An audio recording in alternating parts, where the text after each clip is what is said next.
गर है दुनिया की तलब जाहिद मक्कार से मिल, गर है दुनिया की तलब जाहिद मक्कार से मिल, दी है मतलूब तो इस तालिब दीदार से मिल। सलाम, नमस्ते, सत श्री अकाल। मैं हूं आपके साथ हर्षिता मिश्रा और आप देख रहे हैं टाइम्स मेल। पूरी दुनिया में फ़लस्तीनियों के कत्लेआम से बड़ी कौन सी खबर हो सकती है। यूक्रेन में एक बच्चे की मौत पर पूरा यूरोप आंसू बहाने लगता है। अमेरिका फूट फूट कर रोता है, पर फ़लस्तीनियों के लिए रोने वाला कोई नहीं है, क्योंकि यूक्रेन में मातम करने वाले ही इजराइल के साथ खड़े हैं और फ़लस्तीनियों के कत्ल में इजराइल की मदद कर रहे हैं। तमाम के तमाम यूरोप के देश इजराइल के साथ खड़े हैं। कोई ज़बान से विरोध करता है, कोई लिखकर विरोध करता है। कहने और करने में ज़मीन आसमान का फ़र्क है, बल्कि यूँ कहा जाए कि उनकी बातों पर भरोसा करना ही खुद के पैर पर कुल्हाड़ी मारने के जैसा है। अमेरिका इजराइल के साथ मिलकर गजा पर कब्जे की अपनी मुहिम को आगे बढ़ा रहा है। रोज़ाना सीज़फायर की बात होती है, गजा में शांति अमन की बात होती है, इजरायली मिलिट्री की घर वापसी की बात होती है, लेकिन हकीकत तो यही है कि इजराइल ने अपने सैनिकों के जरिए हज़ारों फ़लस्तीनियों को मार चुका है। निहत्ते फ़लस्तीनियों को कत्ल करने के लिए मुहिम चला रहा है, जो अब 2 साल पूरे होने के करीब है। मरने वाले फ़लस्तीनी अरब नस्ल के हैं, लेकिन अरब खामोश है। अरब के बादशाहों के लिए उनकी बादशाहत बड़ी चीज़ है। इंसानियत, मज़हब और ईमान कब का अमेरिका के चरणों में लुट चुके हैं। अमेरिका ही उनका खुदा है, अमेरिका ही उनका आका है और अमेरिका ही उनका मददगार है और अमेरिका ही फ़लस्तीनियों का कातिल है। सिर्फ एक ही टेप को तकरीबन 18 महीने से बजाया जा रहा है। कल सीज़फायर होगी, परसों सीज़फायर होगी, फला तारीख तक सीज़फायर होगी, पर आने वाला कल गुजरता ही नहीं। ऐसा लगता है कि पूरी दुनिया फ़लस्तीनियों को गुमराह करने में लगी है, क्योंकि फ़लस्तीन अकेले खड़े हैं। मैदान जंग में फ़लस्तीनियों का साथ देने वाला कोई नहीं है। भूख और प्यास की शिद्दत में फ़लस्तीन खुद को अकेला देख रहे हैं। उनकी मदद के लिए बातें बहुत बड़ी बड़ी होती रहती हैं, लेकिन अगर फ़लस्तीनियों का सबसे बड़ा गद्दार किसी को कहा जाएगा तो मुस्लिम देशों को ही कहा जाएगा। मुस्लिम देशों में अरब ही अकेले नहीं हैं, बल्कि इसमें खिलाफत उस्मानिया के होने वाले सुल्तान, जिनको रजब तैयब अर्दगान कहा जाता है। अगर मुस्लिम देशों से पूछा जाए कि सबसे झूठा फरेबी देश कौन सा है, तो उस देश का नाम तुर्की है।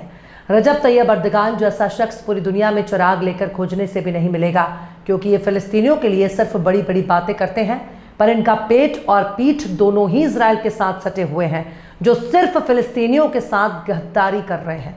आखिर कैसे फ़लस्तीनियों के साथ धोखा कर रहा है तुर्की? आखिर कैसे अमेरिका और इजराइल की मदद कर रहा शराबियों का देश? आखिर कैसे खिलाफत के नाम पर पूरी दुनिया को बेवकूफ़ बना रहा तुर्की?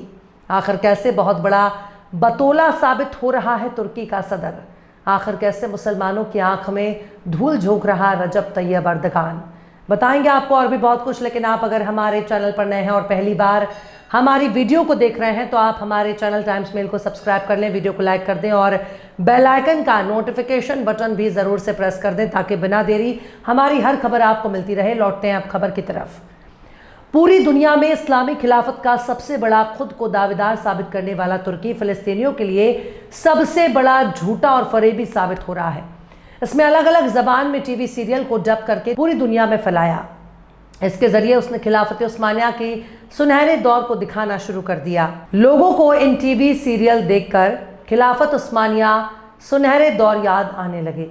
लेकिन नेटो की एक बड़ी पावर होने के बाद भी तुर्की में अगर किसी पर हमला किया है तो सिर्फ मुसलमानों पर ही हमला किया है, चाहे गंवाने वाले कुर्दिश आवाम ही क्यों ना हो।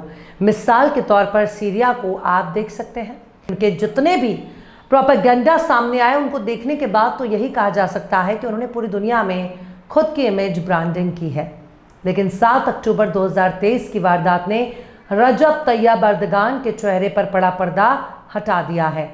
तुर्की चाहता तो अपनी ज़मीन पर लाकर बसा सकता था, कम से कम लाखों लोगों की जान बचा सकता था। फ़लस्तीनियों को कहीं भी जाने नहीं दिया गया, बल्कि मिस्र और जॉर्डन ने उनको गजा के भीतर ही कैद कर दिया, ताकि भूखे प्यासे, निहत्ते और बेबस फ़लस्तीनियों को मौत के घाट उतारा जा सके। पर तुर्की ने क्या किया? इजराइल के साथ अपने कारोबार को रोक दिया, लेकिन ये कारोबार भी मुकम्मल तौर पर बंद नहीं किया गया। आज भी बहुत से सामान का लेन देन चल रहा है, कारोबार फल फूल रहा है। गजा की जंग ने तमाम मुस्लिम देशों के चेहरे से शराफत का नकाब नोच दिया।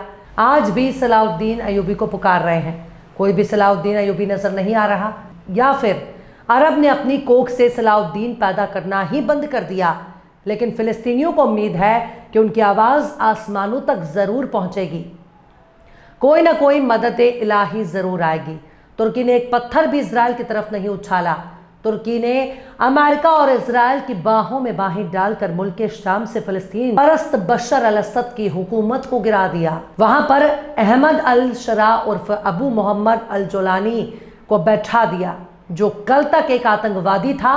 उसे हुकूमत में बैठाकर पूरे शाम को कमजोर दिया और इससे इजराइल को बहुत मदद मिली। इजराइल ने सीरिया के कई इलाकों पर कब्जा कर लिया और एक ऐसी ताकत को सीरिया थमा दिया जो इजराइल की मदद मानी जा रही है।